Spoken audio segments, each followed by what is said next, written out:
ओम शांति। 30/11/92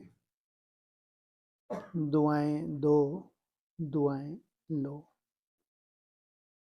दुआओं के खजाने से संपन्न बनाने वाले बाप दादा अपने ज्ञानी तु आत्मा बच्चों प्रति बोले, आज सर्व खजानों के मालिक अपने संपन्न बच्चों को देख रहे हैं। हर एक बच्चे को अनेक प्रकार के अविनाशी अखुट खजाने मिले हैं और ऐसे खजाने हैं जो सर्व खजाने अब भी हैं और आगे भी अनेक जन्म खजानों के साथ रहेंगे। जानते हो कि खजाने कौन से और कितने मिले हैं? खजानों से सदा प्राप्ति होती है। खजानों से संपन्न आत्मा सदा भरपूरता के नशे में रहती है। संपन्नता की झलक उनके चेहरे में चमकती है और हर कर्म में संपन्नता की झलक स्वतः ही नजर आती है। इस समय के मनुष्य आत्माओं को विनाशी खजानों की प्राप्ति है, इसलिए थोड़ा समय नशा रहता है। विनाशी खजाने कौन से होते हैं? जो हद के खजाने हैं, यहाँ जो धन दौलत है, ये हैं हद के और बेहद के। जो आत्मा का श्रृंगार होता है, आत्मा के जो खजाने हैं, जो जन्म जन्मांतर चलते हैं, तो इसलिए थोड़ा समय नशा रहता है, साथ नहीं रहता। इसलिए दुनिया वाले कहते हैं खाली होकर जाना है और आप कहते हो कि भरपूर होकर जाना है। शरीर तो छोड़ना है, लेकिन गति क्या होगी? भरपूर जन्म जन्मांतर संस्कार चलते हैं। आप सबको बाप दादा ने अनेक खजाने दिए हैं। सबसे श्रेष्ठ पहला खजाना है ज्ञान रत्नों का खजाना। सबको यह खजाना मिला है ना? कोई वंचित तो नहीं रह गया है ना? इस ज्ञान रत्नों के खजाने से विशेष क्या प्राप्ति कर रहे हो? ज्ञान खजाने द्वारा इस समय भी मुक्ति, जीवन मुक्ति की अनुभूति कर रहे हो। मुक्ति धाम में जाएंगे व जीवन मुक्ति देव पद प्राप्त करेंगे, यह तो भविष्य की बात हुई, लेकिन अभी भी मुक्ति, जीवन मुक्ति का अनुभव कर रहे हो। मुक्ति का अनुभव कब होता है?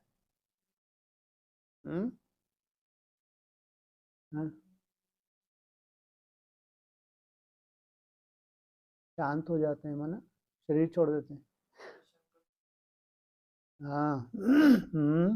जब संकल्पों से पार चले जाते हैं, निसंकल्प अवस्था माना मुक्ति। तो जीवन मुक्ति, जीवन भी रहे तो मुक्त भी रहे। एक है संकल्पों से पार मुक्ति और जीवन मुक्ति। क्या सुख है? क्या है सुख? देह में रहते हो, निसंकल्प देह में रहते हुए शरीर छोड़ के होते हैं। निसंकल्प भी तुम होते हो तो शरीर में रहते हुए होते हो या शरीर छोड़ के होते हो? जब मुक्ति तुम्हारी इसी शरीर के द्वारा ही तुम मुक्ति की स्टेज में जाते हो, इसी शरीर से बोला है, तो जीवन मुक्ति। हाँ, कैसे? वही तो पूछ रहे।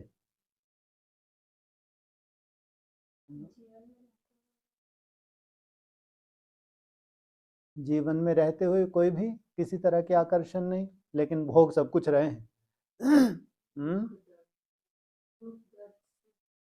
दुख दर्द से न्यारे।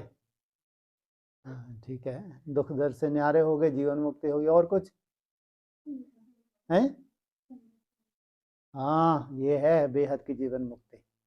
सुंदर सुंदर संकल्पों में रमन करना।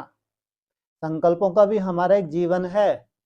दुनिया में निसंकल्प होना नहीं सिखाते, कोई लेना देना भी नहीं। कोई मासी का घर है क्या? बड़े बड़े मठाधीश मिल जाएंगे आपको, अच्छे अच्छे चमत्कारी मिल जाएंगे। संकल्पों की अपनी सिद्धि है, अपनी तरह के संकल्प होते हैं, वो सिद्ध कर लेते हैं।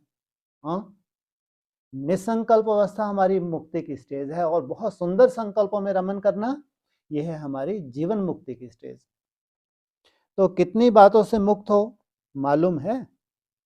जो भी दुख और अशांति के कारण है उनसे मुक्त हो कि अभी मुक्त होना है?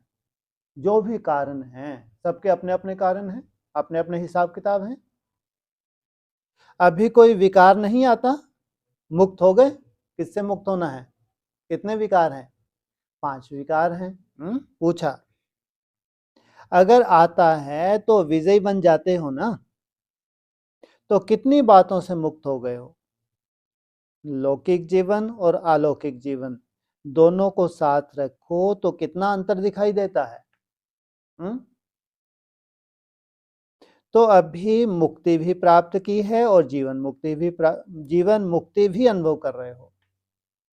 एक होती है जीवन मुक्ति हद की, एक है बेहद की। हद की जीवन मुक्ति क्या है?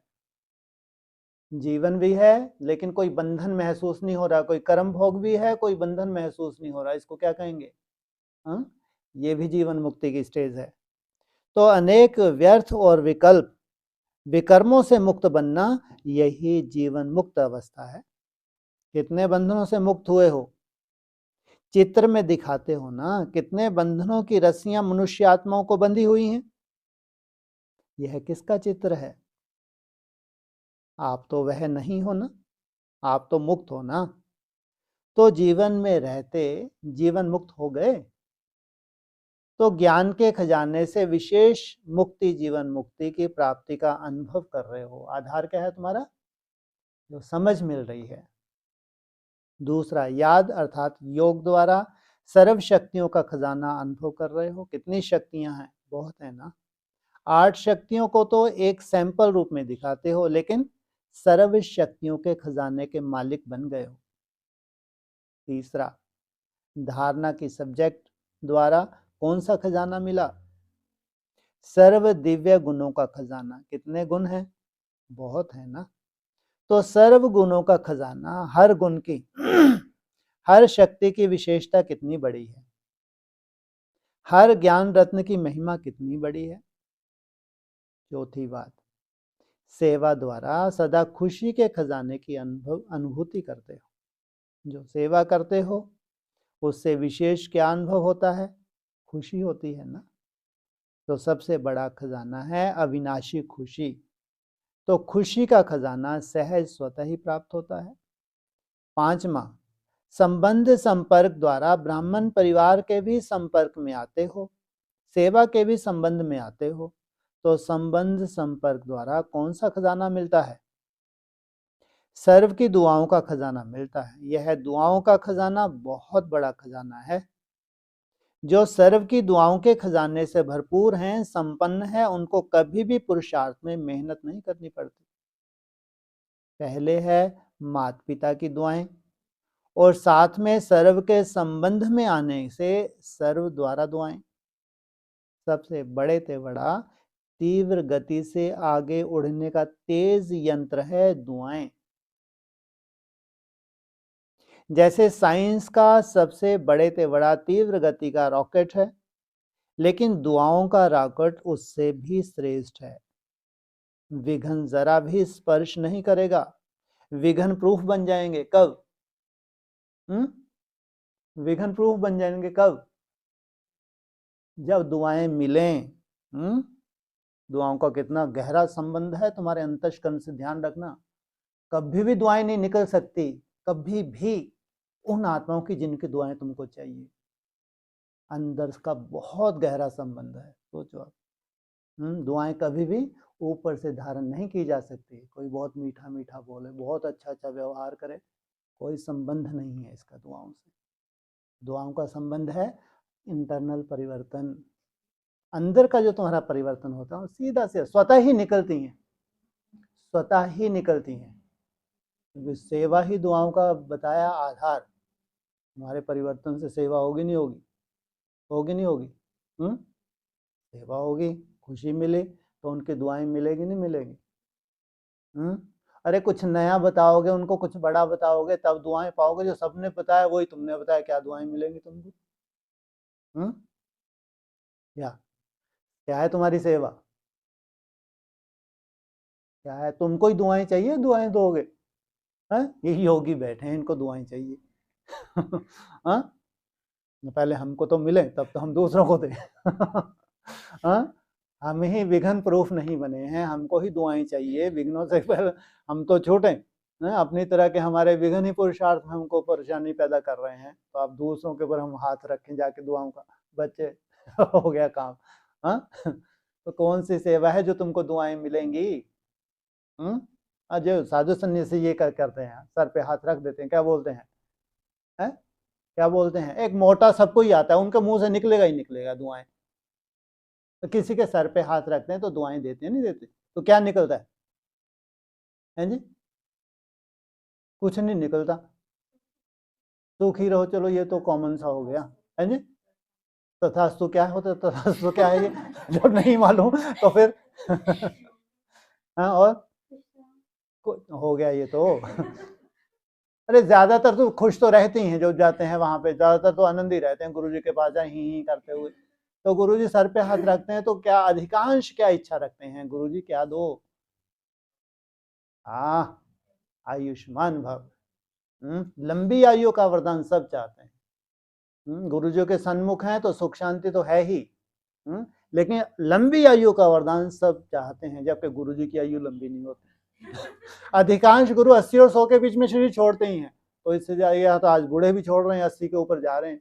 अब देखो मेडिकल साइंस ने इतनी प्रोग्रेस की है, जितने भी बूढ़े हैं 80 साल के बूढ़े ही नहीं लगते अपने को। अब देखो ध्यान से देखो, पहले कुबड़े होते थे, आज कोई कुबड़ा मिलेगा ही नहीं, जाके ढूंढ लो, एक कुबड़ा भी मिला तो हैरानी हो गई, ना कुबड़े भी होते थे हमारे बुजुर्ग। पहले अक्सर देखो उनकी रीढ़ की हड्डी ऐसे झुक जाती थी, आज दिखा दो मेरे को कोई कुबड़ा।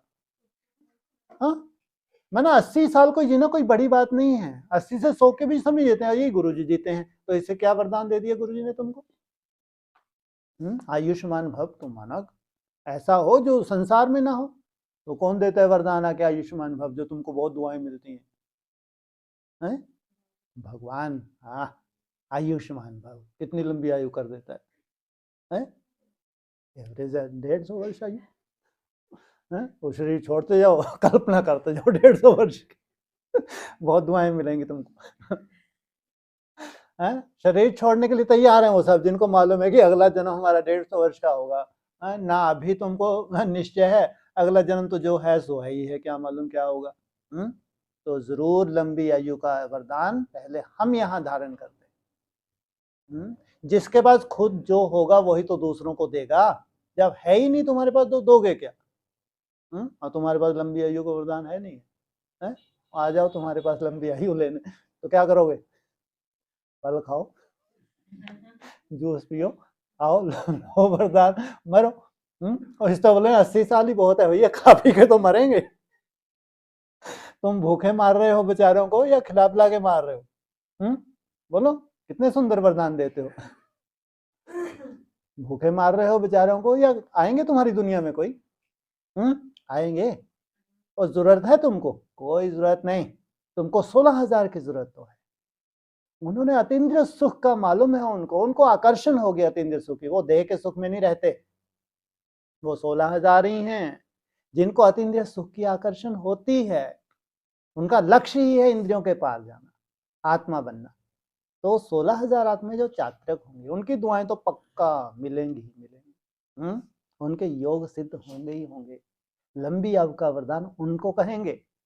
यहाँ साइंस को चमत्कार दिखाएं, ये है। तो कितनी दुआएं मिलती हैं।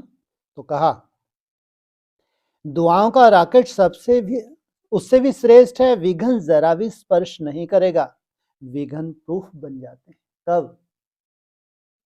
जब दुआएं मिलती हैं, तो युद्ध नहीं करनी पड़ती, सहज योग युक्त युक्ति युक्त हर कर्म बोल संकल्प स्वतः ही बन जाते हैं।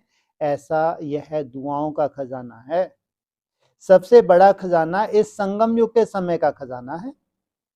वैसे खजाने तो बहुत हैं, लेकिन जो खजाने सुनाए, सिर्फ इन खजानों को भी अपने अंदर समाने की शक्ति धारण करो, तो सदा ही संपन्न होने के कारण जरा भी हलचल नहीं होगी। हलचल तब होती है जब खाली हैं। भरपूर आत्मा कभी हिलेगी नहीं। तो इन खजानों को चेक करो कि सर्व खजाने स्वयं में समाये हैं, इन सभी खजानों से भरपूर हो, व कोई में भरपूर, कोई में थोड़ा भी भरपूर होना है। खजाने मिले तो सभी हैं ना, एक द्वारा एक खजाने सभी को मिले, अलग अलग नहीं बांटा जाता है ना। एक को लाख दूसरे को करोड़ दिया, ऐसे तो नहीं है ना। लेकिन एक है सिर्फ लेने वाले, जो मिलता है लेते भी हैं, लेकिन मिला और खाया पिया, मौज किया, खत्म किया। दूसरे हैं जो मिले हुए खजाने को जमा करते, खाया पिया, मौज किया और जमा भी किया। और तीसरे हैं जमा भी किया, खाया पिया भी, लेकिन मिले हुए खजानों को और बढ़ाते जाते। बाप के खजाने को अपना खजाना बनाए बढ़ाते जाते। तो देखना है मैं कौन, पहले नंबर वाला, दूसरे व तीसरे नंबर वाला। जितना खजाने को स्वयं के कार्य में या अन्य आत्माओं, अन्य की सेवा के कार्य में यूज करते, उतना खजाना बढ़ता। खजाना बढ़ाने की चाबी है यूज करना। पहले अपने प्रति, जैसे ज्ञान के एक एक रत्न को समय पर अगर स्वयं प्रति यूज करते हो तो खजाना यूज करने से अनुभवी बनते जाते हो। सबसे पहले यूज किसके प्रति? स्वयं के प्रति। हम आत्मा का निर्माण, आत्मा बनने की राह पर सबसे पहले जो खजाने की प्राप्ति है वह जीवन में अनुभव की अथॉरिटी बन जाती है। तो अथॉरिटी का खजाना जमा हो जाता है, तो बढ़ गया ना। सिर्फ सुनना और बात है, सुनाना माना लेना नहीं है। समाना और समय पर कार्य में लगाना, यह है लेना। सुनने वाले क्या करते और समाने वाले क्या करते, दोनों में महान अंतर है। किन किन में? सुनने और समाने में। सुनने वालों को बाप दादा दृश्य देखते हैं तो मुस्कुराते हैं। सुनने वालों का बाप दादा दृश्य देखते हैं तो मुस्कुराते हैं। सुनने वाले समय पर परिस्थिति प्रमाण व विघ्न प्रमाण, समस्या प्रमाण पॉइंट को याद करते हैं कि बाप दादा ने इस विघ्न को पार करने के लिए ये पॉइंट्स दी हैं, ऐसा करना है, ऐसा नहीं करना है। रिपीट करते हैं, याद करते रहते हैं। एक तरफ पॉइंट रिपीट करते रहते, दूसरे तरफ वशीभूत भी हो जाते हैं। बोलते हैं ऐसा नहीं करना है, यह ज्ञान नहीं है, यह दिव्य गुण नहीं है, समाने की शक्ति धारण करनी है, किसको दुख नहीं देना है। रिपीट भी करते रहते हैं लेकिन फेल भी होते रहते हैं। अगर उस समय भी उनसे पूछो कि ये राइट है तो जवाब देंगे राइट है नहीं, लेकिन हो जाता है। बोल भी रहे हैं, भूल भी रहे हैं, तो उसको क्या कहेंगे? सुनने वाले। सुनना बहुत अच्छा लगता है, पॉइंट बड़ी शक्तिशाली है, लेकिन यूज करने के समय अगर शक्तिशाली पॉइंट ने विजय नहीं बनाया या आधा विजय बनाया तो उसको क्या कहेंगे? सुनने वाले कहेंगे ना। समाने वाले, जैसे कोई परिस्थिति या समस्या सामने आती है तो त्रिकालदर्शी स्थिति में स्थित हो स्वयं स्थिति द्वारा पर स्थिति को ऐसे पार कर लेते हैं जैसे कुछ था ही नहीं। इसको कहा जाता है समाना, अर्थात समय पर कार्य में लगाना। समय प्रमाण हर शक्ति को, हर पॉइंट को, हर गुण को ऑर्डर से चलाना। जैसे कोई स्थूल खजाना है तो खजाने को स्वयं खजाना यूज नहीं करता, लेकिन खजाने को यूज करने वाली मनुष्य आत्माएं हैं। वो जब चाहें, जितना चाहें, जैसे चाहें वैसे यूज कर सकती हैं। ऐसे यह है जो भी सर्व खजाने सुनाए उनके मालिक कौन? आप हो या दूसरे हैं? मालिक है ना। मालिक का क्या काम होता है? खजाना उनको चलाए व वो खजाने को चलाएं। तो ऐसे हर खजाने के मालिक बन समय पर ज्ञानी अर्थात समझदार, नॉलेजफुल, त्रिकालदर्शी होकर खजाने को कार्य में लगाओ। ऐसे नहीं कि समय आने पर ऑर्डर करो सहन शक्ति को और कार्य पूरा हो जाए फिर सहन शक्ति आए। समाने की शक्ति जिस समय जिस विधि से चाहिए उस समय अपना कार्य करे, ऐसे नहीं। समाया तो सही, लेकिन थोड़ा थोड़ा फिर भी मुख से निकल गया। आधा घंटा समाया और 1 सेकंड में समाने के बजाय बोल दिया, इसको क्या कहेंगे? खजानों के मालिक या गुलाम? सर्व शक्तियां बाप के अधिकार का खजाना है, वर्षा है, जन्मसिद्ध अधिकार है। तो जन्मसिद्ध अधिकार का कितना नशा होता है। छोटा सा राजकुमार होगा, क्या खजाना है उसका पता भी नहीं होगा, लेकिन थोड़ा ही स्मृति में आने से कितना नशा रहता, मैं राजा का बच्चा हूं। तो यह मालिकपन का नशा है ना। तो खजाना को कार्य में लगाओ, कार्य में कम लगाते हो, खुश रहते हो, भरपूर है, सब मिला है, लेकिन कार्य में लगाना, उससे स्वयं को भी प्राप्ति कराना और दूसरों को भी प्राप्ति कराना, उसमें नंबर बन जाते हैं। नहीं तो नंबर क्यों बने?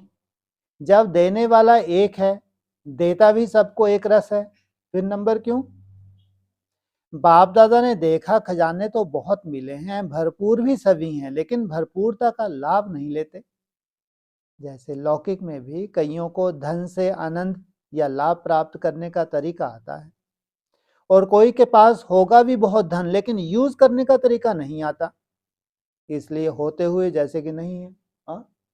सोम का धन, धन है लेकिन कोई यूज नहीं है। तो अंडरलाइन क्या करना है?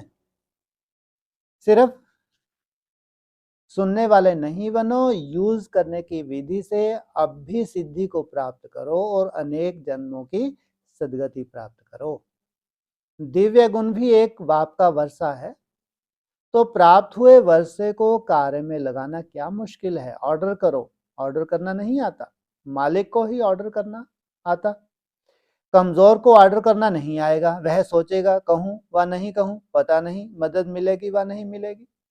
आपका खजाना है ना, बाप का खजाना अपना खजाना है, या बाप का है हमारा नहीं है। बाप ने किस लिए दिया? अपना बनाने के लिए दिया, या सिर्फ देखकर खुश होने के लिए दिया? कर्म में लगाने के लिए मिला। रिजल्ट में देखा जाता है कि सभी खजानों को जमा करने की विधि कम आती है। ज्ञान का अर्थ यह नहीं कि पॉइंट रिपीट करना या बुद्धि में रखना। ज्ञान अर्थात समझ, त्रिकालदर्शी बनने की समझ, सत्य असत्य की समझ, समय प्रमाण कर्म करने की समझ, इसको ज्ञान कहा जाता है। सबसे पहले क्या बना? त्रिकालदर्शी बनने की समझ। अगर तुम्हारा ज्ञान है तो उस ज्ञान यथार्थ समझ आ गई तो क्या होना चाहिए? हमारे तीनों काल कैसे होने चाहिए? आदि मध्य और अंत कैसे होने चाहिए, इसकी समझ हो। फिर सत्य और असत्य की समझ। हमारे ब्राह्मण जीवन में सत्यता की नॉलेज भी है, और जो हमारा पिछड़ा रहन सहन था कैसा था, असत्यता, उसकी भी नॉलेज है। तो समय प्रमाण कर्म की भी समझ है, इसको ज्ञान कहा जाता है। अगर कोई कितना समझदार भी हो और समय आने पर बेसमझी का कार्य करे तो उसको ज्ञानी नहीं कहेंगे। और समझदार अगर बेसमझ बन जाए तो उसको क्या कहा जाएगा? बेसमझ को कुछ नहीं कहा जाता, लेकिन समझदार को सभी इशारा देंगे कि यह समझदारी है। तो ज्ञान का खजाना धारण करना, जमा करना, अर्थात हर समय, हर कार्य, हर कर्म में समझ से चलना। समझा? तो आप महान समझदार हो ना। ज्ञानी तू आत्मा हो या ज्ञान सुनाने वाली आत्मा हो, चेक करो ऐसे ज्ञानी तू आत्मा कहां तक बने हैं। प्रैक्टिकल कर्म में, बोल में, ऐसे तो सबके हाथ उठवाओ तो सब कहेंगे हम लक्ष्मी नारायण बनेंगे, कोई नहीं कहेगा हम राम सीता बनेंगे। लेकिन कोई तो बनेंगे ना। सभी कहेंगे हम विश्व महाराजन बनेंगे। अच्छा है, लक्ष्य ऐसा ही ऊंच रखना चाहिए, लेकिन सिर्फ लक्ष्य तक नहीं, लक्ष्य और लक्षण समान हो। लक्ष्य हो विश्व महाराजन और कर्म में एक गुण या एक शक्ति भी ऑर्डर नहीं माने तो वह विश्व महाराजन कैसे बनेंगे? अपना ही खजाना अपने ही काम में नहीं आए तो विश्व का खजाना क्या संभालेंगे? इसलिए सर्व खजानों से संपन्न बनो और विशेष वर्तमान समय यही सहज पुरुषार्थ करो कि सर्व से बाप दादा के हर समय दुआएं लेते रहें। दुआएं किसको मिलती हैं? जो संतुष्ट रहे, सबको संतुष्ट करे। जहां संतुष्टता होगी वहां दुआएं होंगी। और कुछ भी नहीं आता है कोई बात नहीं। भाषण नहीं करना आता, कोई बात नहीं। सर्वगुण धारण करने में मेहनत लगती है, सर्व शक्तियों को कंट्रोल करने में मेहनत लगती है, उसको भी छोड़ दो। लेकिन एक बात यह धारण कर लो कि दुआएं सबको देनी है, दुआएं लेनी है, इसमें कोई मेहनत नहीं करनी पड़ेगी। करके देखो, एक दिन अमृत वेले से लेकर रात तक यही कार्य करो, दुआएं देनी है, दुआएं लेनी है। फिर रात को चार्ट चेक करो, सहज पुरुषार्थ रहा या मेहनत रही। और कुछ भी नहीं करो, लेकिन दुआएं दो और दुआएं लो, इसमें सब आ जाएगा। दिव्य गुण शक्तियां आप ही आ जाएंगी।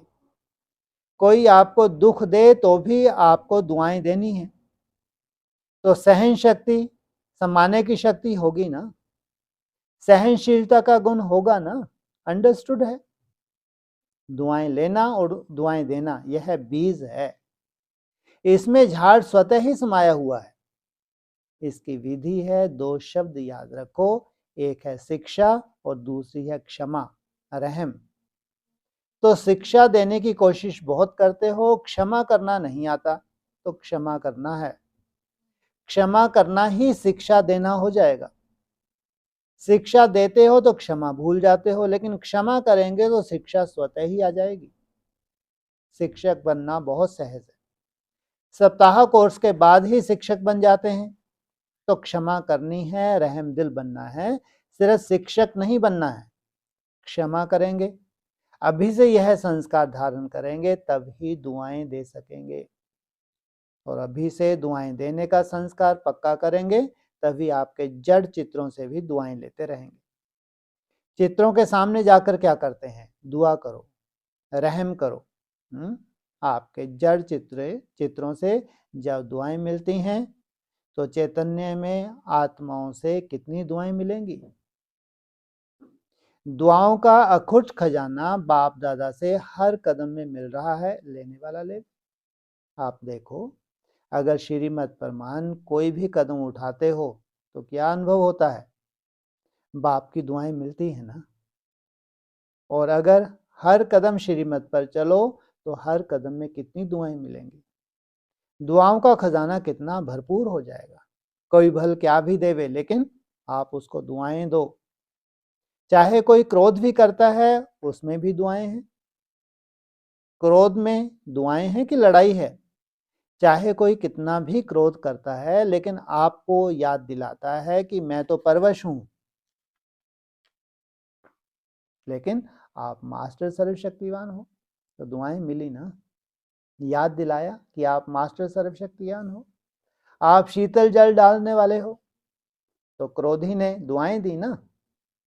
तो क्या भी करें, लेकिन आप उससे दुआएं लो। सुनाया ना। गुलाब के पुष्प में भी देखो कितनी विशेषता है। कितनी गंदी खाद से, बदबू से खुद क्या लेता है? खुशबू लेता है ना। गुलाब का पुष्प बदबू से खुशबू ले सकता है, आप क्रोधी से दुआएं नहीं ले सकते। विश्व महाराजन गुलाब का पुष्प बनना चाहिए या आपको बनना चाहिए? यह कभी भी नहीं सोचो कि यह ठीक हो तब मैं ठीक हो जाऊं, यह सिस्टम ठीक हो तो मैं ठीक हूं। अगर सागर के आगे जाकर कहेंगे कि हे लहर, आप बड़ी नहीं छोटी आओ, टेढ़ी नहीं आओ सीधी आओ, यह संसार भी सागर है। सभी लहरें ना छोटी होंगी, ना टेढ़ी होंगी, ना सीधी होंगी, ना बड़ी होंगी, ना छोटी होंगी। तो यह आधार नहीं रखो, यह ठीक हो जाए तो मैं ठीक हो जाऊं। तो परिस्थिति बड़ी या आप बड़े, बाप दादा के पास तो सब बातें पहुंचती हैं ना। यह ठीक कर दो तो मैं ठीक हो जाऊं, इस क्रोध करने वाले को शीतल कर दो तो मैं शीतल हो जाऊं, इस खिटपिट करने वाले को किनारे कर दो तो सेंटर ठीक हो जाएगा। तो ऐसे रूह रेहान नहीं करना। आपका स्लोगन ही है, बदला ना लो, बदल कर दिखाओ। यह क्यों ऐसा करता? ऐसा नहीं करना चाहिए, इसको तो बदलना ही पड़ेगा। परंतु पहले स्वयं को बदलो। स्वयं परिवर्तन से विश्व परिवर्तन व अन्य का परिवर्तन। वह अन्य के परिवर्तन से स्वयं परिवर्तन है। स्लोगन रॉन्ग तो नहीं बना दिया। क्या करेंगे? स्वयं को बदलेंगे या दूसरों को बदलने में समय गवाएंगे? चाहे 1 वर्ष भी लगाकर देखो। स्वयं को नहीं बदलो और दूसरों को बदलने की कोशिश करो। समय बदल जाएगा, लेकिन ना आप बदलेंगे ना वो बदलेगा। समझा? सर्व खजानों के मालिक बनना अर्थात समय पर खजानों को कार्य में लगाना। कई ऐसे होते हैं, कई अच्छी अच्छी चीजें होते हैं तो खुश रहते हैं कि हमारे पास सब कुछ है, लेकिन जब समय आता है तो याद नहीं आएगा कि वह चीज मिलेगी नहीं। कारण क्या होता? समय प्रति समय उनको कार्य में नहीं लगाया। तो सिर्फ देख करके खुश नहीं होना है, लेकिन हर खजाने का मजा लो, मौज मनाओ। ज्ञान के खजाने से मौज मनाओ। समझ से कार्य करो। सिद्धि को प्राप्त करो, शक्तियों को ऑर्डर पर चलाओ। यह है मौज मनाना। गुणों को स्वयं प्रति कार्य में लगाओ और दूसरों को भी गुण दान करो। ज्ञान दान करो, शक्तियों का दान करो। अगर कोई निर्बल है तो शक्ति देकर उसको संपन्न बनाओ। इसको कहा जाता है भरपूर आत्मा। अच्छा, सर्व खजानों से संपन्न आत्माओं को, सर्व खजानों को कार्य में लगाने वाले, बढ़ाने वाले ज्ञानी तु आत्मा बच्चों को, सर्व खजानों को मालिक बन समय पर विधि पूर्वक कार्य में लगाने वाली श्रेष्ठ आत्माओं को, हर शक्ति हर गुण के अथॉरिटी बन स्वयं में और सर्व में भरने वाली विशेष आत्माओं को, सदा दुआओं के खजाने से सहज पुरुषार्थ का अनुभव करने वाली सहज योगी आत्माओं को बाप दादा का याद प्यार और नमस्ते। दादियों से मुलाकात। बाप दादा सेकंड में कितनी बातें कर सकता है? समय कम और बातें बहुत, क्योंकि फरिश्ते इशारों से ही समझते हैं। तो यह दृष्टि की भाषा फरिश्तेपन की निशानी है। यह भी बाप दादा सिखाते रहते हैं। आजकल के समय पर मान अगर वाणी द्वारा किसको सुनाओ तो समय भी चाहिए, साहस भी चाहिए।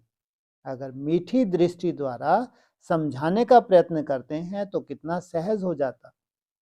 समय अनुसार यह दृष्टि द्वारा परिवर्तन होना और परिवर्तन करना, यही काम में आएगा।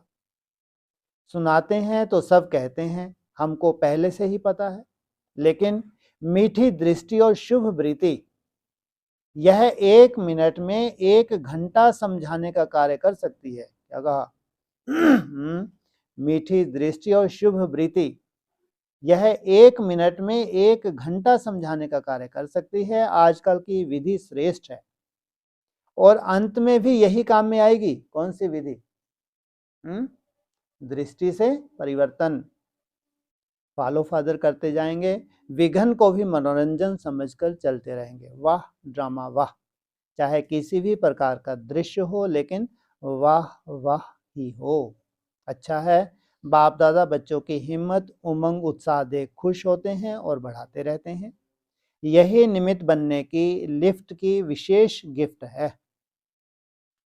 अच्छा, अव्यक्त बाप दादा की पर्सनल मुलाकात। पहला ग्रुप है श्रेष्ठ स्थिति का आधार श्रेष्ठ स्मृति। सभी को डबल नशा रहता है। मैं श्रेष्ठ आत्मा मालिक भी हूँ और फिर बालक भी हूँ। एक है मालिकपन का रूहानी नशा और दूसरा है बालकपन का रूहानी नशा। यह डबल नशा सदा रहता है या कभी कभी रहता है? बालक सदा हो या कभी कभी हो? बालक सदा बालक ही है ना। परमात्म बालक हैं और फिर सारे आदि मध्य अंत को जानने वाले मालिक हैं। तो ऐसा मालिकपन और ऐसा बालकपन सारे कल्प में और कोई समय हो नहीं सकता। सतयुग में भी परमात्म बच्चे नहीं कहेंगे, देवताओं के बच्चे हो जाएंगे। तीनों कालों को जानने वाले मालिक, यह मालिकपन भी इस समय ही रहता है। तो जब इस समय है ही, बाद में मर्ज हो जाएगा तो सदा रहना चाहिए ना। डबल नशा रखो। इस डबल नशे से डबल प्राप्ति होगी। मालिकपन से अपनी अनुभूति होती है, बालकपन के नशे से अपनी प्राप्ति। भिन्न भिन्न प्राप्तियां हैं ना। रूहानी नशा नुकसान वाला नहीं, रूहानी है ना। देहवान का नशा नुकसान में ले आते हैं। वो नशे भी अनेक हैं। देह भान के कितने नशे हैं? बहुत है ना। मैं यह हूं, मैं यह हूं, मैं यह हूं, लेकिन सभी है नुकसान देने वाले, नीचे लाने वाले। यह रूहानी नशा ऊंचा ले जाता है, इसलिए नुकसान नहीं है। हैं ही बाप के, तो बाप कहने से बचपन याद आता है ना। बाप अर्थात मैं बच्चा हूं, तभी बाप कहते हैं।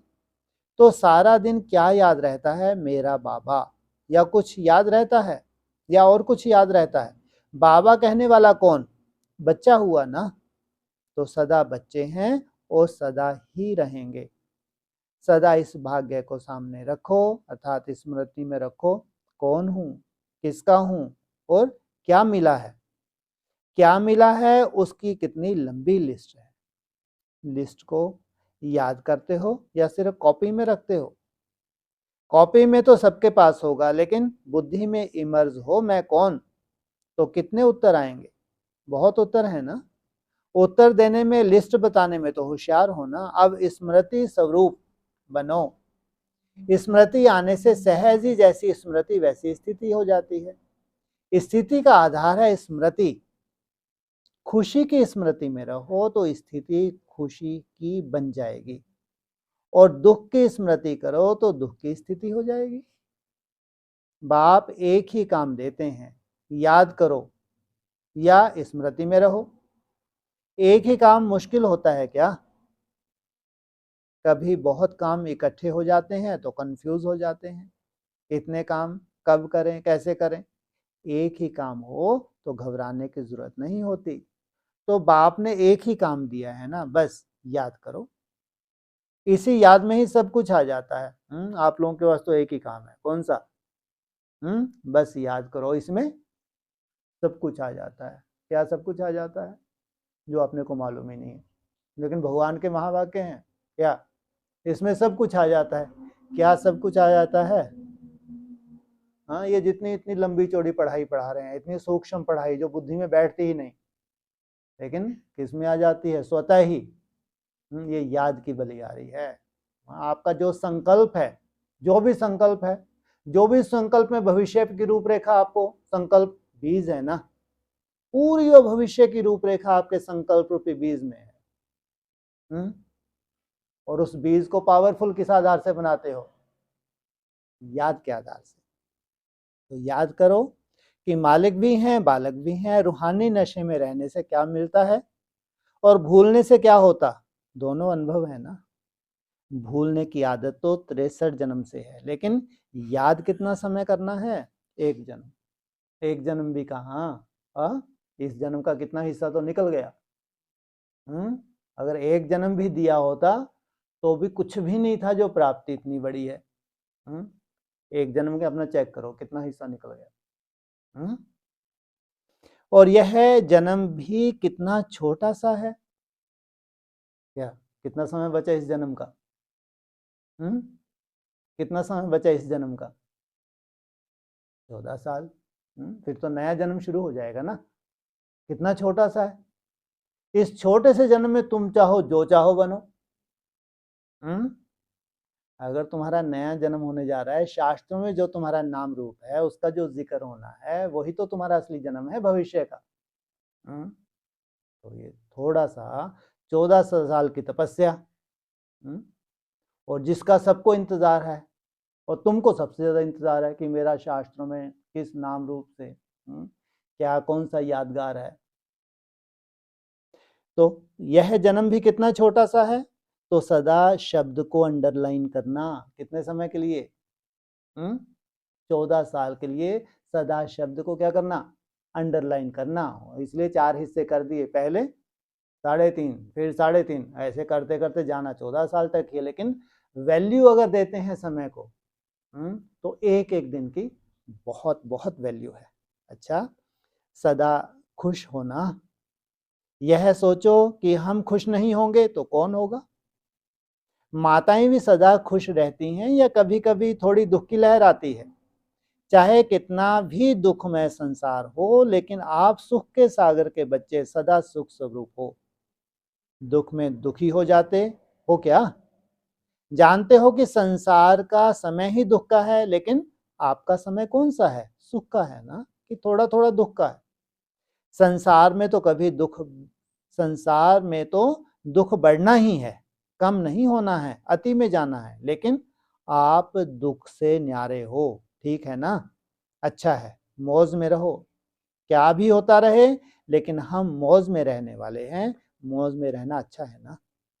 दूसरा ग्रुप, समस्याओं को पहाड़ से उड़ती कला से पार करो। समस्याओं के पहाड़ को सभी अपने पुरुषार्थ को सदा चेक करते रहते हो। आपका पुरुषार्थ तीव्र गति का है, वह समय तीव्र गति से आगे बढ़ रहा है, क्या करेंगे? समय तेज है और आप ढीले हो। समय रचता है या रचना है? रचना चाहे कितना भी पावरफुल हो, फिर भी रचता तो रचता ही होगा ना। समय को कितना समय है हमारे ब्राह्मणों की दुनिया में, संगम युग को? ज्यादा से ज्यादा 14 वर्ष। तो समय आपका रचता है या रचना है समय? और रचता तो रचता है ना, तो समय का आवाहन आपको करना है या समय आपका आवाहन करेगा? समय आपका आवाहन करे कि आओ मेरे मालिक।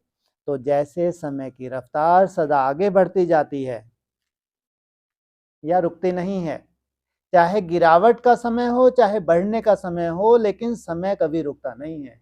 दो समय के रूप हैं, कौन कौन से? एक तरफ अति की गिरावट, दूसरी तरफ अति का निर्माण। सदा आगे बढ़ता जाता है।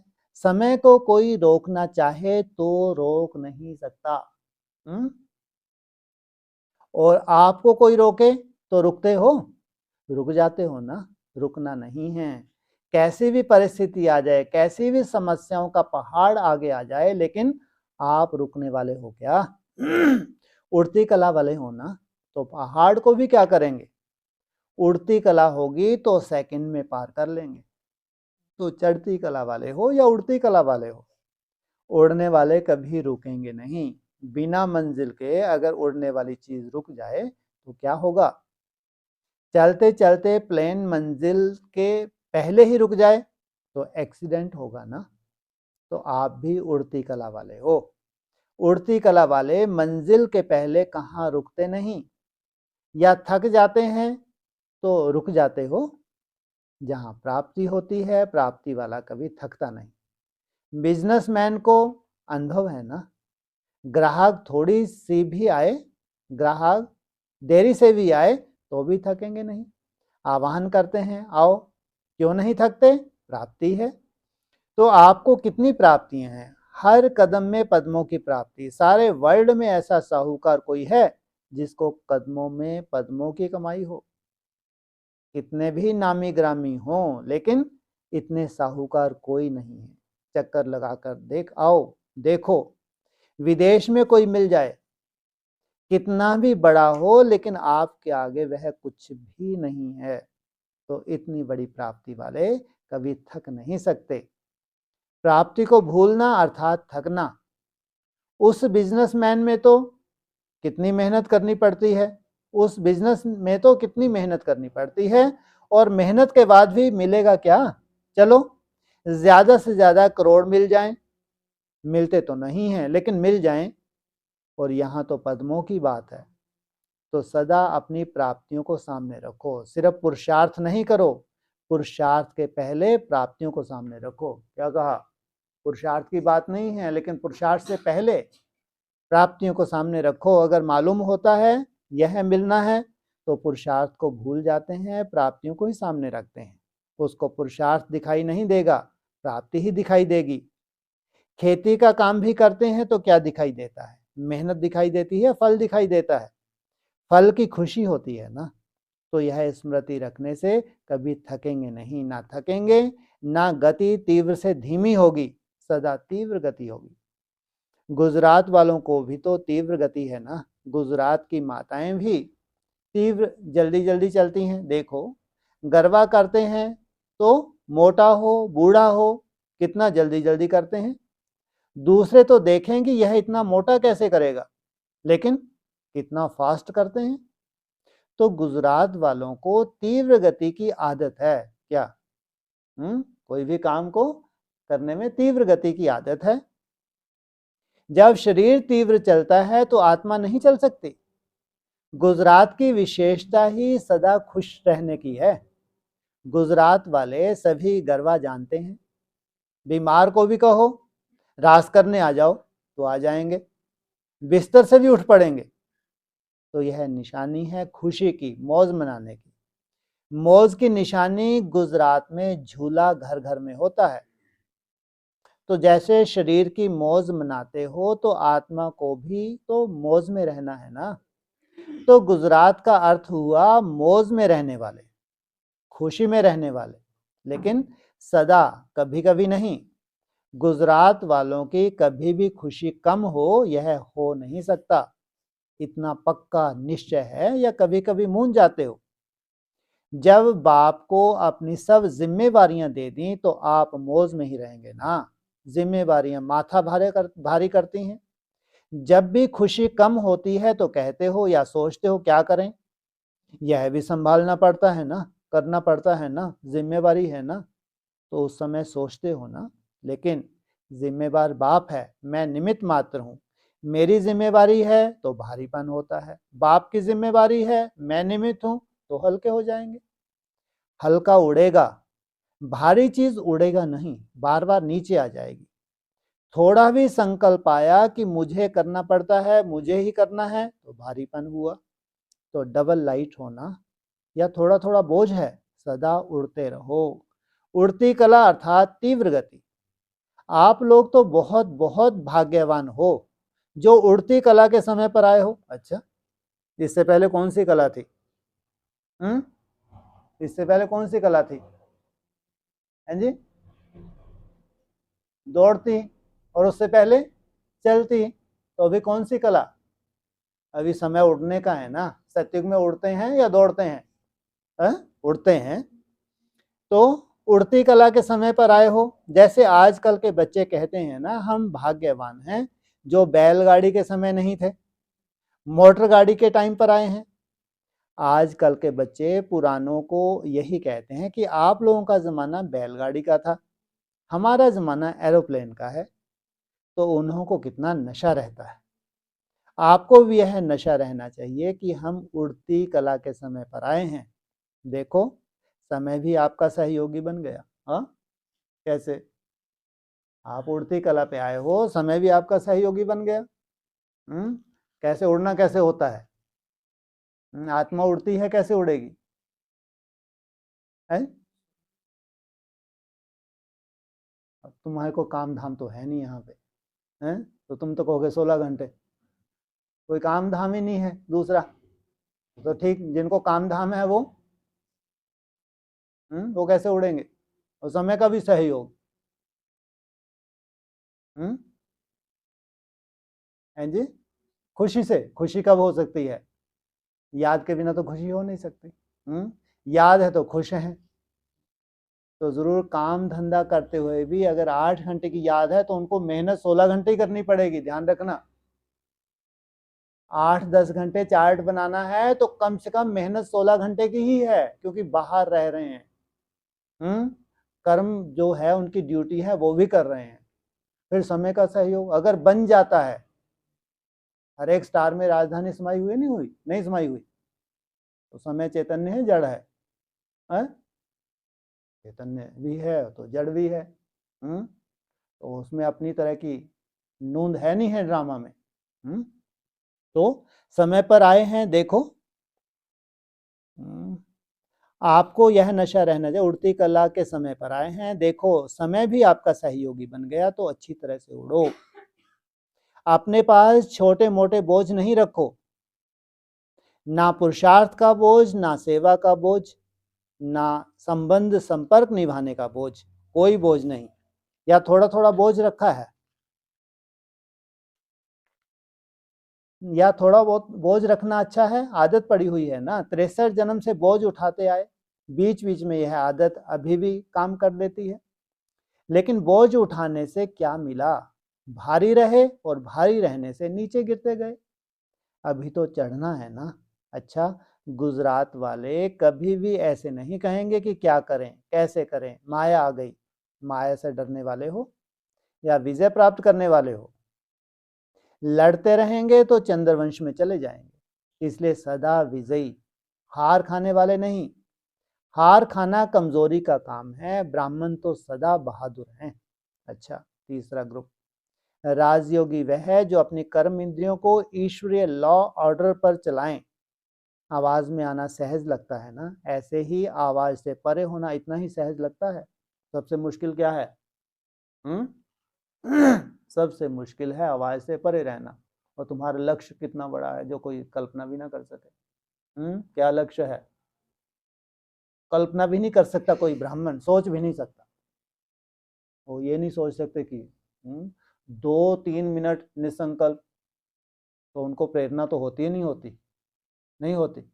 कोई कोई होंगे, कोई कोई, अदरवाइज तो हो नहीं सकती। और तुम्हारा आवाज से परे जाने का लक्ष्य है, आवाज में रहने का लक्ष्य है। आवाज में जाने का तो तुम्हारा कोई काम ही नहीं है, कोई ऐसा धंधा ही नहीं है, कोई ऐसी सेवा ही नहीं है। है कुछ? एक ही लक्ष्य है। तो जो लक्ष्य होता है धीरे धीरे वैसे लक्षण आ जाते, नहीं आ जाते? जिनका लक्ष्य ही ये है तो मेहनत भी उसी तरह की करते होंगे। जो आज असंभव है तो क्या कल क्या होगा? संभव होगा, नहीं होगा? तो आवाज से परे होना सहज है? पूछा। आवाज में आना सहज है और आवाज से परे होना मेहनत लगती है। वैसे आप आत्माओं का आदि स्वरूप क्या है?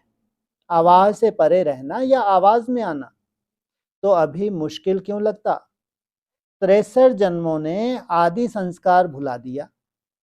जब अनादि स्थान परमधाम आवाज से परे है, वहां आवाज नहीं है और आदि स्वरूप आत्मा में भी आवाज नहीं है। तो फिर आवाज से परे होना मुश्किल क्यों? यह मध्यकाल का उल्टा प्रभाव इतना पक्का हो गया है। ब्राह्मण जीवन अर्थात जैसे आवाज में आना सहज है, वैसे आवाज से परे हो जाना यह भी अभ्यास सहज हो जाए। इसकी विधि है राजा होकर चलना और कर्म इंद्रियों को चलाना। राजा ऑर्डर करे, यह काम नहीं होना है तो प्रजा क्या करेगी? मानना पड़ेगा ना। आजकल तो कोई राजा ही नहीं है, प्रजा का प्रजा पर राज है, इसलिए कोई किसका मानता ही नहीं है। लेकिन आप लोग तो राजयोगी हो ना, आपके यहाँ प्रजा का प्रजा पर राज नहीं है, राजा का राज है ना। तो बाप कहते हैं कि हे राजे, आपके कंट्रोल में आपकी प्रजा है या कभी कंट्रोल से बाहर हो जाते हैं? रोज राज दरबार लगाते हो, रोज रात्रि को राज दरबार लगाओ, अपने राज कारोबारी कर्म इंद्रियों से हालचाल पूछो। जैसे राज दरबार लगता है ना, तो आप अपनी राज दरबार लगाते हो या भूल जाते हो, सो जाते हो? राज दरबार लगाने में कितना टाइम लगता है? उन्हों के राज दरबार में तो खिटपिट होती है, यहाँ तो खिटपिट की बात ही नहीं है।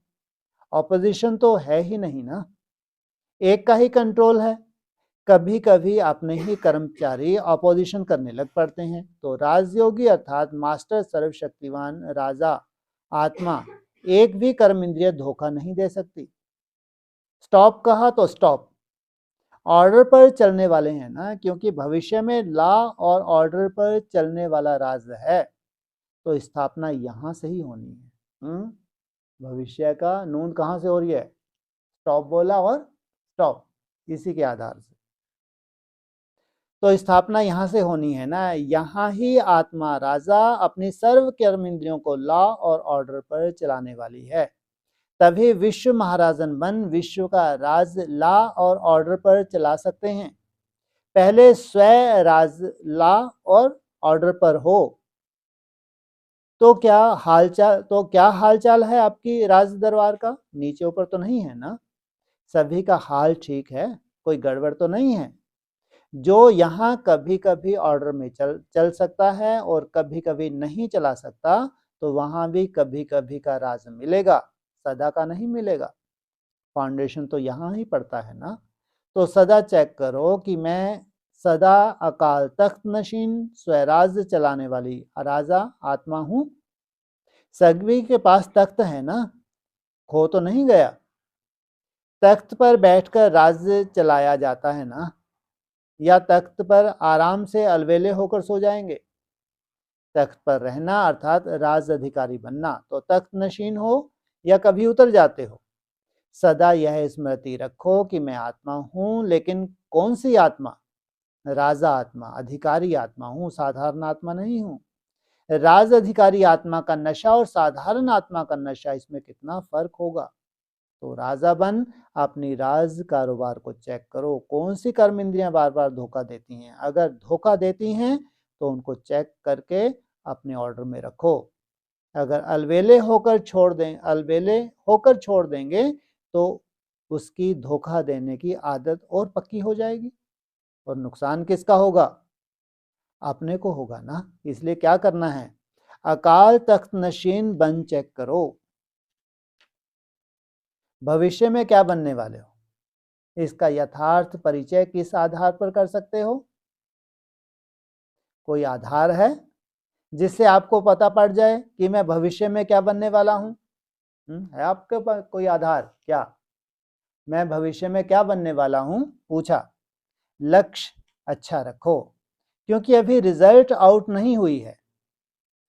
चेयर्स का गेम होता है ना, तो लास्ट में सीटी बजती है। उस लास्ट सीटी पर पता पड़ता है कि कौन विजयी होगा। अभी कोई भी फिक्स नहीं हुआ है सिवाय फर्स्ट नंबर के। दो तो फिक्स हो गए हैं, अभी 6 में मार्जिन है।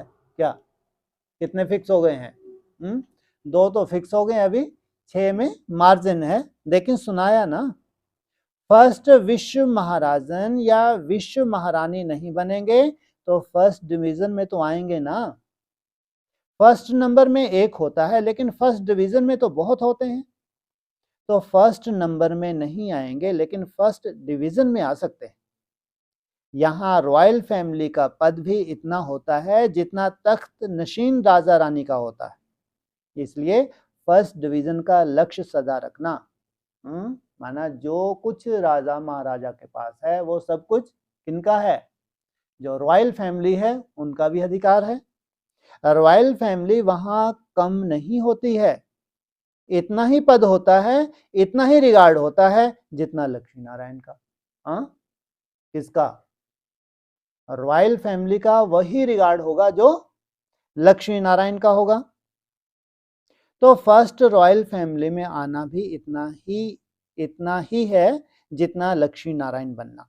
इसलिए पुरुषार्थ करना चांस है। तो लक्ष्य तो बहुत अच्छा रखा है। पुरुषार्थ के लिए समय जो है ये है उस लक्ष्य को प्राप्त करना। बाप दादा ने पहले भी सुनाया कि बाप दादा को यही खुशी है जो और किसी भी बाप को नहीं हो सकती। जो सभी बच्चे कहते हैं कि हम राजा हैं, प्रजा कोई नहीं कहता। तो एक बाप के इतने राजे बच्चे हों, कितने नशे की बात है। और सभी लक्ष्मी नारायण बनने वाले हैं, इसलिए बाप दादा को खुशी है। समझा? ये वैरायटी ग्रुप है, लेकिन बाप दादा तो सभी को मधुबन निवासी देख रहे हैं। आपकी असली एड्रेस क्या है? बॉम्बे है, राजस्थान है, बेंगलोर है, क्या है? नष्टमोहा बनने की यही सहज युक्ति है। मेरा घर नहीं समझो, मेरा घर है, मेरा परिवार है, तो नष्टमोहा नहीं हो सकेंगे। सेवा स्थान है, घर मधुबन है, तो सदा घर में रहते हो या सेवा स्थान पर रहते हो। सेवा स्थान समझने से नष्टमोहा हो जाएंगे। मेरी जिम्मेवारी, मेरा काम, मेरा विचार, मेरी फर्ज अदाई है, यह सब मोह उत्पन्न करता है। सेवा के निमित्त हूं तो सच्चा सेवाधारी होता है। उसकी विशेषता क्या होती है? सेवाधारी सदा अपने को निमित्त समझेगा, मेरा नहीं समझेगा। जितना निमित्त भाव होगा उतना निर्माण होंगे, जितना निर्माण होंगे उतना निर्माण का कर्तव्य कर सकेंगे। निमित्त भाव नहीं है तो देह भान से परे निर्माण नहीं बन सकते। इसलिए सेवाधारी अर्थात समानता। सेवाधारी में अगर समर्पण भाव नहीं है तो सेवा सफल नहीं हो सकती। मेरापन का भाव सफलता नहीं दिलाएगा। डबल विदेश में क्यों गए हो? सेवा के लिए ना। लेकिन हो मधुबन निवासी, भारत निवासी हो या विदेशी निवासी हो, भारत की आत्माएं हो ना। देखो, अगर आप डबल विदेशी नहीं बनते तो सेवा में भाषाओं की इतनी प्रॉब्लम होती? एक खास स्कूल बनाना पड़ता सब भाषाएं सीखने के लिए। अभी सहज सेवा तो हो रही है ना। तो सेवा अर्थ विदेश में पहुंच गए हो, राज भारत में करना है ना। विश्व ही भारत बन जाएगा। अभी तो टुकड़ा टुकड़ा हो गया है। सभी ने महाभारत से अपना अपना टुकड़ा ले लिया। कहां से लिया सबने अपना अपना टुकड़ा? महाभारत से। महाभारत का मतलब क्या है? भारत से जो भी टूट के अलग हुए हैं, सबसे पहले कौन कौन अलग हुए हैं? हिस्ट्री में? हिस्ट्री नहीं मालूम। नेपाल अभी अलग भी नहीं है ऐसा। नेपाल कहेंगे तो ऐसे ही कहेंगे जो नेपाल में अभी कोई ऐसा बॉर्डर है जो तुमको वो दिखाना, पासपोर्ट दिखाना पड़े। बोला तो क्या बोला? पाकिस्तान तो अभी हुआ है अलग 47 में। वो बताओ जो हिस्ट्री में हो चुके हैं पहले। चीन तो कभी भारत का ऐसा था ही नहीं, वो तो धर्मखंडी अलग है। अरे अफगानिस्तान से लेकर पूरा, ये क्या अभी भी ये क्या कल्पना कर रहे हैं? भारत महान, कितना बड़ा होना चाहिए भारत का नक्शा, वही प्राचीन नक्शा होना चाहिए। अफगानिस्तान तक राजधानी था। हिस्ट्री तो देख लो। हिस्ट्री में नहीं था ये पूरा। हिस्ट्री पढ़ लो थोड़ी सी, तो उसमें बाद में क्या हो गया, ये टुकड़े टुकड़े हो गया। तो अपना टुकड़ा ले लिया, जो लिया है वह देना पड़ेगा ना। क्योंकि भारत महादानी है, इसलिए सबको टुकड़ा टुकड़ा दे दिया। क्या भारत क्या है? महादानी है। आओ धर्मखंड वाले, ये चलो बौद्धिक धर्मखंड वाले ये टुकड़ा ले लो, इस्लाम धर्मखंड वाले ये टुकड़ा ले लो, क्रिश्चियन ये टुकड़ा ले लो। तो क्या किया महादानी ने? टुकड़ा टुकड़ा दे दिया ना। आपको कहना नहीं पड़ेगा कि हमको टुकड़े दो, आप ही देंगे। क्या स्थिति परिस्थिति बन रही है? स्वतः ही वो टुकड़े वापिस होने हैं। तो सदैव बेहद का नशा रखो कि हम सभी बेहद के राज अधिकारी हैं। स्वराज की स्थिति द्वारा विश्व के राज की अपनी तकदीर को जान सकते हैं। किस आधार से? स्वराज की स्थिति द्वारा अपने भविष्य की स्थिति को, तकदीर को जान सकते हैं।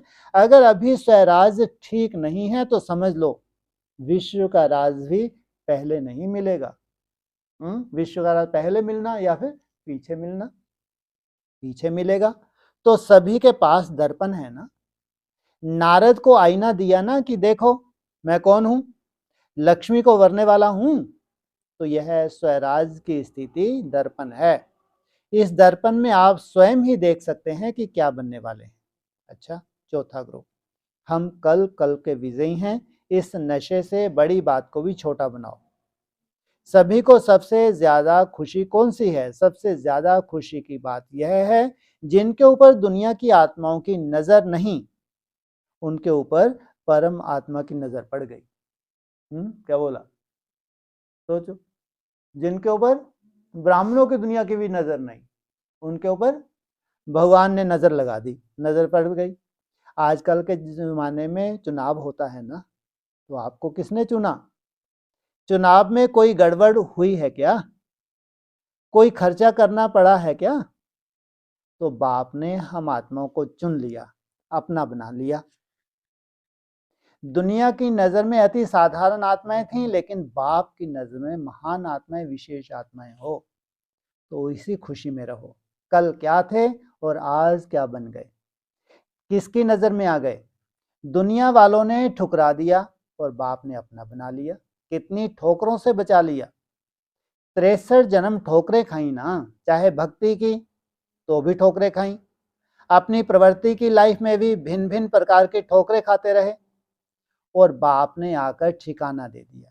जब ठिकाना मिल जाता है तो ठोकर खाना बंद हो जाता है। तो ठिकाना मिल गया है ना। तो क्या थे और क्या बन गए? स्वप्न भी था कि इतना महान बनेंगे, लेकिन कितना सहज बन गए। कुछ भी मुश्किल नहीं देखनी पड़ी। कितना श्रेष्ठ भाग्य है। तो कौन से गीत गाते हो? पाना था वो पा लिया। यह गीत ऑटोमेटिक चलता रहता है।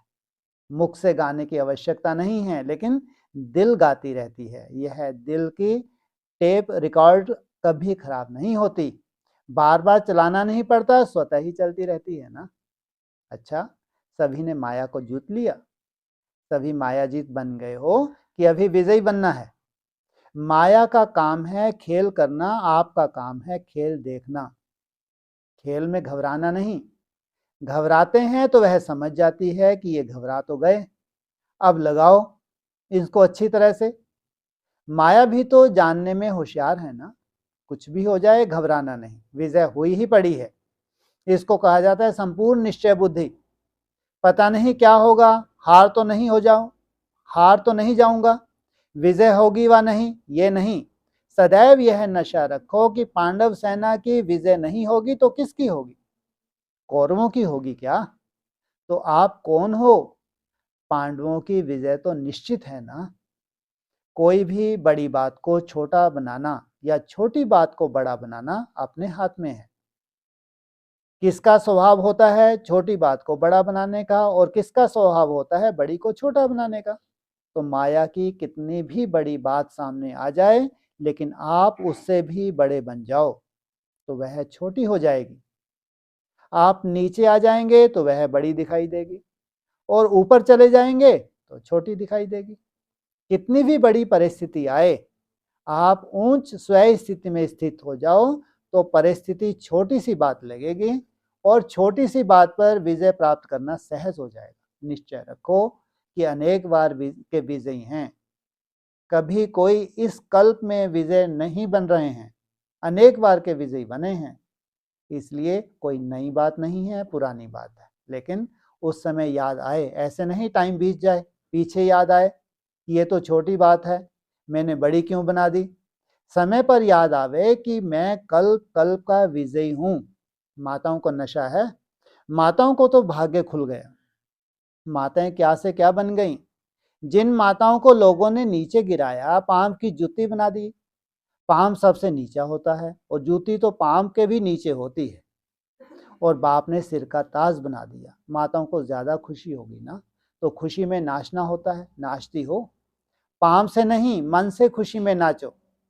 बाप मिला, सब कुछ मिला। जब बाप को खुशी होती है तो बच्चों को भी खुशी होगी ना। आज के विश्व में और सब कुछ मिल सकता है, लेकिन सच्ची खुशी नहीं मिल सकती क्या? आज के विश्व में आपका धन दौलत है, सब कुछ मिल सकता है, लेकिन सच्ची खुशी नहीं मिल सकती। और आपको सच्ची खुशी मिली। बाप को याद भी इसलिए ही करते हो क्योंकि प्राप्ति है। बाप प्यारा लगता है जब वर्षा दे। बाप ने खुशी का खजाना दे दिया, इसलिए खुशी खुशी से याद करते हो। चाहे कोई पदम खर्च करे, लेकिन यह खुशी नहीं मिल सकती। तो आपने क्या खर्च किया? कोई कौड़ी लगाई, बाबा कहा, खजाना मिला, तो बिना कौड़ी बादशाह बन गए। लगाया कुछ भी नहीं और बन गए बादशाह। सबसे बड़े थे बड़ा बादशाह कौन? बेफिक्र बादशाह। तो आप बेफिक्र बादशाह हो या यहां आकर बेफिक्र हो? वहां जाकर फिक्र होगा। माताओं को फिक्र होगा बच्चों का क्या करें, पोत्रों का क्या करें। यहां भी नहीं है, वहां भी नहीं। आजकल के बादशाह हैं फिक्र के बादशाह, और आप हो बेफिक्र बादशाह।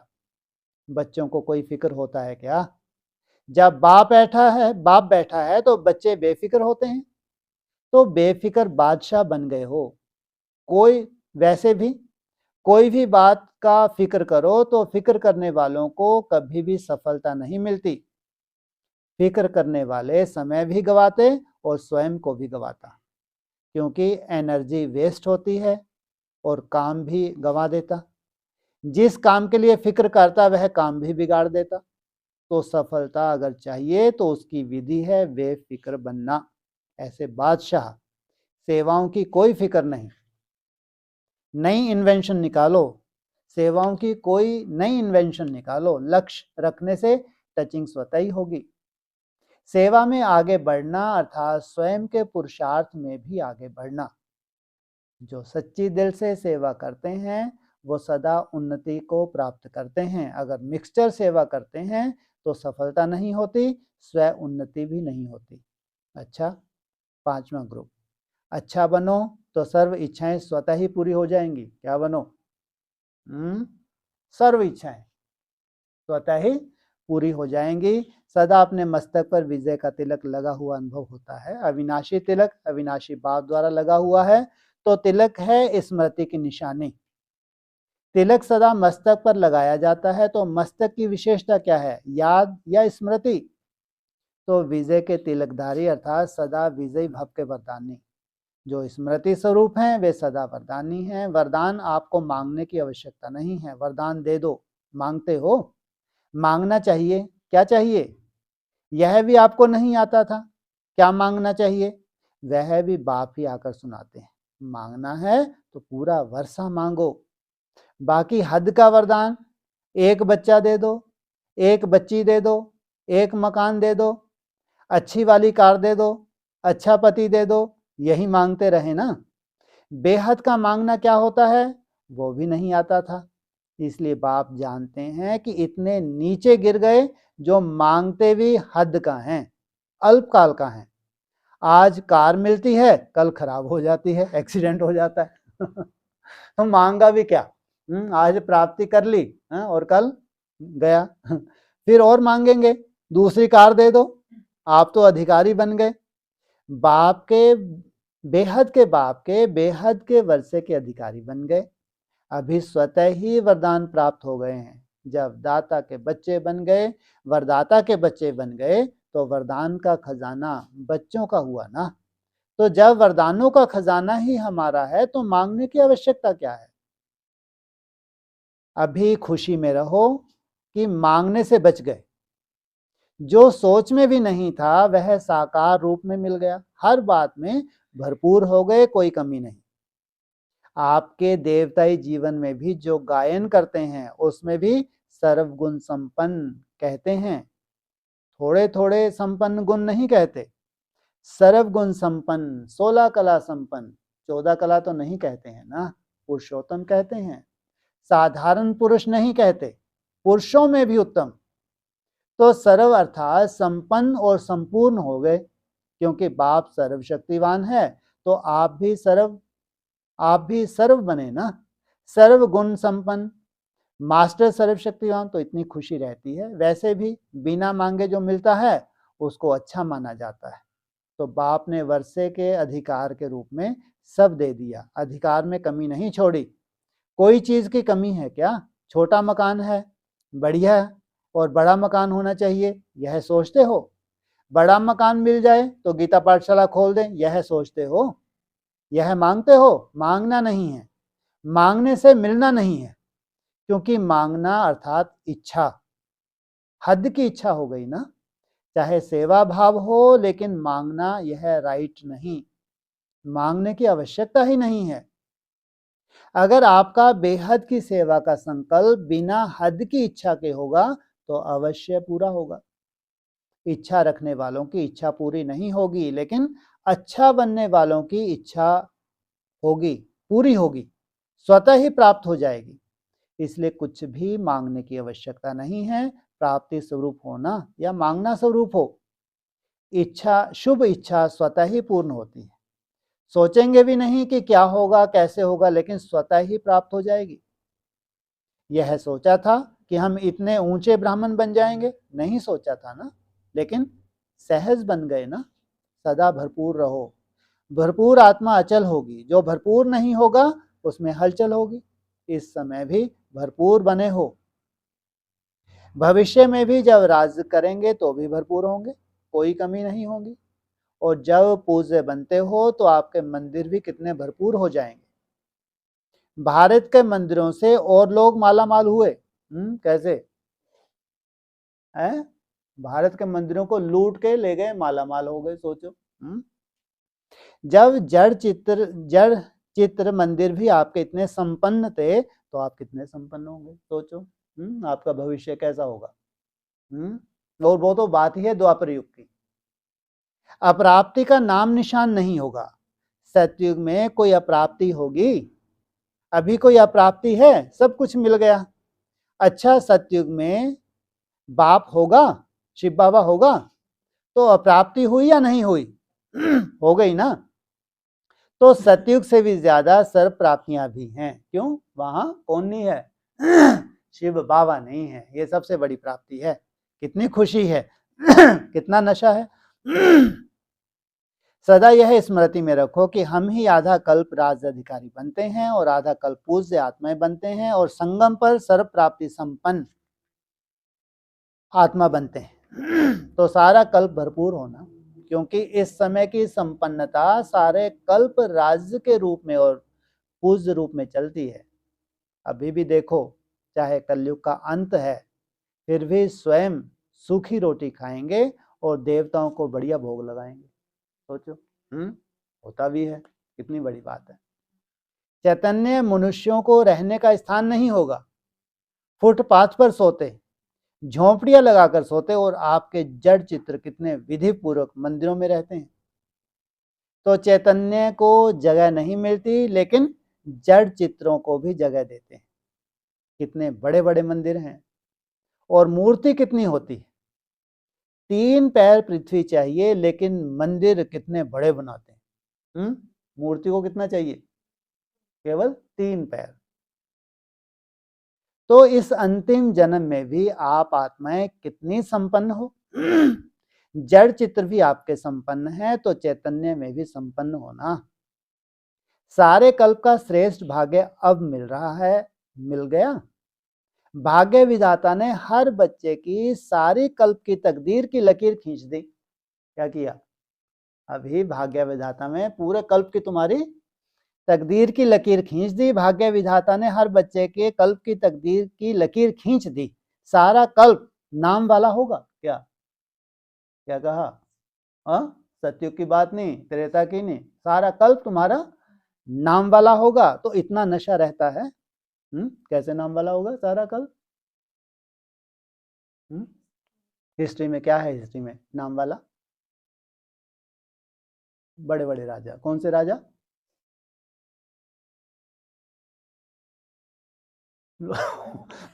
नाम भी लिया तो एकदम थर्ड क्लास, सबसे नीचे का है।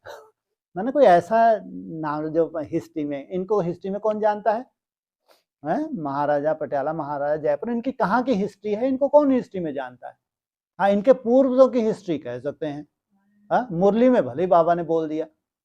महाराणा प्रताप भी कलयुग में है या उससे पहले का कुछ नहीं बताएंगे, जो इतने श्रेष्ठ हुए हैं हिस्ट्री में। हाँ, विक्रमादित्य से हिस्ट्री की शुरुआत हुई। मैं फिर लास्ट में पहुंच गए, एकदम ऊपर पहुंचे फिर नीचे पहुंचेंगे, बीच का कछु नहीं। हाँ, एक कहाँ विक्रमी संवत, कहाँ विक्रमाजीत संवत। तो कितनी बड़ी भूल हो गई है, सोचो आप। ब्राह्मणों की दुनिया में ब्रह्मा बाबा से विक्रमाजीत संवत की शुरुआत हुई। जब उन्होंने विक्रमाजीत संवत की शुरुआत नहीं की, तो विक्रमी संवत की शुरुआत कैसे करेंगे? और है नहीं? हर्षवर्धन, ये कहां से आ गया? कन्वर्ट तो नहीं हुआ था वो? हाँ, और है पृथ्वी। हाँ चलो ठीक है। हाँ, वो द्वापर युग का, फिर अपन कलयुग के शुरू का तो ले लो कम से कम, पृथ्वीराज चौहान, है ना? कम से युग के हिसाब से तो लेते जाओ। हर कल्प तुम्हारा नाम वाला, और राजाओं का नाम वाला, और कोई नाम वाला नहीं है हिस्ट्री में। क्या हो गया? अरे हरिश्चंद्र तो संगम युग की यादगार है। हाँ बोलो, और कुछ राजाओं को छोड़कर कोई नाम हिस्ट्री में नहीं है कुछ यादगार? चाणक्य है, बिल्कुल ठीक है। चंद्रगुप्त को सिंहासन दिया, वो तो एकदम द्वापर के आदि की हिस्ट्री हो गई। राजाओं के अलावा तुम्हारा कोई ऐसा कोई विशेष जलवा नहीं तुमने दिखाया? किसमें दिखाया है? हाँ जी, भक्ति मार्ग, घरत्यार तो 500 वर्ष पहले, उससे थोड़ा पीछे जाओ। हिस्ट्री में कोई विशेष तुम्हारा एक्स्ट्रा ऑर्डिनरी, माना ऐसा नहीं, राजाएं के अलावा कोई तुम्हारा विशेष पार्टी नहीं है। भामाशाह तो अभी की बात, 500 वर्ष पहले की बात है। हाँ ये भी ठीक है, वेद व्यास भी ठीक है। हाँ बिल्कुल ठीक है। ये भी तो, ये नाम वाला नहीं है। हिस्ट्री में व्यास गद्दी भी चली है। ये तो एकदम अध्यात्म की पराकाष्ठा है। और फिर अंत में गुरु गोविंद सिंह एकदम अंत की बात कहाँ कर रहे हैं, अंत में चले जाएंगे हैं। अरे कोई अब साइंटिस्ट भी थोड़ा देखो, राजा ले लिया, महाराजा ले लिया, अध्यात्म को ले लिया, साइंटिस्ट भी तो लो, जिसका नाम वाला होना चाहिए हिस्ट्री में, लो। और तो कितनी बड़ी बात है, जिसने जीरो की खोज की उससे बड़ा साइंटिस्ट कौन होगा? आर्यभट्ट। और फिर उससे नीचे आओ थोड़ा सा, तो ऐसा नशा दिलाया करो ना अपने आप को, इतने सुंदर सुंदर वंडरफुल तुम्हारे पार्ट। बाबा कहते पूरे कल्प में तुम वंडरफुल हो, वो तुम बैठे हो याद कर रहे बिंदी ठोक रहे हैं, झुटके खाते जाते बिंदी ठोकते जाते हैं, जो सच्चाई है उसका मंथन नहीं करेंगे। वाह भाई, तो इतना नशा रहता है। समझते हो हमारी ही पूजा हो रही है, किसकी पूजा हो रही है? आपका मंदिर है या बड़े बड़े महारथियों के मंदिर है? बोलो। बड़े बड़े महारथियों के मंदिर है, महारथियों के साथ तुम भी हो। अरे महारथी अकेले ही होंगे सदा? जन्म जन्मांतर की महारथी शूटिंग कहाँ करते हैं? यहाँ जिस परिवार में उनकी शूटिंग होती है, ब्रॉड ड्रामा भी ऐसे क्यों ना, और क्यों नहीं आके चिपक गए? जैसे बाप है, बाप का पार्ट है, तुम लोग इतने निश्चय बुद्धि आपके मिले भी नहीं तो भी इतने निश्चय बुद्धि क्यों हो? वो एडवांस पार्टी कहते हैं हम बाप के बच्चे हैं, और इनके हालतें देखो, जैसा बाप वैसी उनकी हालतें हैं। बाप निराकार स्टेज वाला, खुद की दुर्गति होती है, शरीर छोड़ते जा रहे हैं, और जो बचे हैं तो उनकी हालत देख लेना क्या होने वाली है। सोचो कहाँ बाप की रचना कहाँ पे है? कहते हैं सूर्यवंशी है बाप की रचना, कहते हैं एनएस, सूर्यवंशी माना नई दुनिया का संगठन, जहां से नई दुनिया की शुरुआत हो। कल्पना करके देखो, सृष्टि की शुरुआत कहीं से तो होगी, वो है बाप की रचना। पहली सृष्टि की रचना की शुरुआत करता है स्वयं भाग्य विधाता भगवान। यहाँ के उसकी रचना कैसी होगी? वो जो एनएस कहते हैं, एनएस, उसकी 3-4 साल में हालत देखो क्या होने वाली है। अभी बाबा ने 18 के आसपास बताया ना कि वहां क्या आ गया, रावण राज। तो रावण राज की अति हो जाएगी उस हद के एनएस में, या रामराज आ जाएगा? अभी कितनी मनमत चल रही होगी। अभी जो और विधर्मी है वहां पे कितनी मनमत चला रहे होंगे अभी, सोचो। तो क्या वो काशी बेचारी कहते हैं काशी, क्या वो अपने याद का तेज धारण कर पाएगी क्या ऐसे विधर्मियों के बीच में? कहाँ वो एनएस चौथी अवस्था में चले जाए, और जो बाप का स्थापन किया हुआ एनएस है, सोचो, जिसको सदा ही गुप्त रखा, जहां से नई सृष्टि की शुरुआत होनी है, तो उनका अपना एक परिवार है, बाप का परिवार नहीं है। तो बाप ब्रॉड ड्रामा में श्रेष्ठ श्रेष्ठ, और बच्चे अति साधारण गरीब हो जाएं, ये कैसे हो सकता है? कायदा ही नहीं है। शूटिंग कहाँ हो रही है? ब्रॉड ड्रामा में शूटिंग कहाँ होगी? तो यहाँ हो रही है ना। तो जो ब्राह्मण बनता है वह ब्राह्मण सो देवता बनता है, और देवता सो पूज्य जरूर बनता है। नंबरवार है लेकिन पूज्य जरूर बनते हैं। नंबरवार हैं लेकिन ऊपर क्या बताया? लक्ष्मी नारायण, उसकी रॉयल फैमिली, जो सुख लक्ष्मी नारायण के पास है, जो मर्तबा लक्ष्मी नारायण के पास है, जैसा मान मर्तबा संसार में लक्ष्मी नारायण को मिल रहा है, क्या उसकी रॉयल फैमिली को नहीं मिलेगा? क्या कमी है? नंबरवार हैं लेकिन पूज्य जरूर बनते हैं। मंदिरों में भी नंबरवार हैं। कोई मूर्ति की पूजा देखो कितनी विधि पूर्वक होती है, और कोई मंदिर में कभी कभी पूजा होती है। जो कभी कभी याद में रहता है उसकी मूर्ति की पूजा भी कभी कभी होती है, और जो सदा याद में रहते हैं, सदा श्रीमत पर चलते हैं, उनकी पूजा भी सदा होती है। आप लोग क्या अभ्यास करते हो, सदा याद में रहने का या कभी कभी? हर कर्म करते हुए आप तो याद की कोशिश करते हो, याद में रहने की। जो हर कर्म में कर्म योगी बनता है उसकी पूजा भी हर कर्म की होती है। बड़े बड़े मंदिरों में हर कर्म की पूजा होती है। भोजन की भी होगी, झूले की भी होगी, सोने की भी होगी, तो उठने की भी होगी। जो जितनी याद उतना राज, तो जितनी याद उतना राज, उतनी पूजा। क्या? जितनी याद उतना ही राज और उतनी ही पूजा। सोचो कितनी बलिहारी है याद की। अभी अपने आप से पूछो, मैं कितना याद में रहता हूँ? अगर जन्म जन्मांतर की राजाई चाहिए तो क्या है? अरे वो जन्म जन्मांतर किसने देखे हैं? हाँ देखे हैं, लेकिन यहाँ जो आप प्राप्त करते हैं इसी जन्म में, इसी शरीर से, दुनिया इसी शरीर के लिए तो मरी जा रही है। कोई बिजनेसमैन होगा, बिजनेस को बढ़ाएगा तो इसी शरीर के लिए करते हैं, दूसरे जन्म के लिए। कोई बहुत पढ़ाई लिखाई करते हैं, बहुत उनको एक से एक जॉब चाहिए, इस जन्म के लिए, दूसरे जन्म के लिए। तुम भी पहले ये जन्म, आगे का जन्म किसने देखा है भाई? याद से तुमको ये जन्म जो तुम्हारा भरपूर होता है, प्रैक्टिकल में जो तुमको प्राप्तियां होती है, जो संसार भी देखता है, इससे बड़ी प्राप्ति कोई हो नहीं सकती। इसलिए कहा आपने से पूछो कि मैं कितना याद में रहता हूं। अच्छा, ओम शांति। चलो छुट्टी।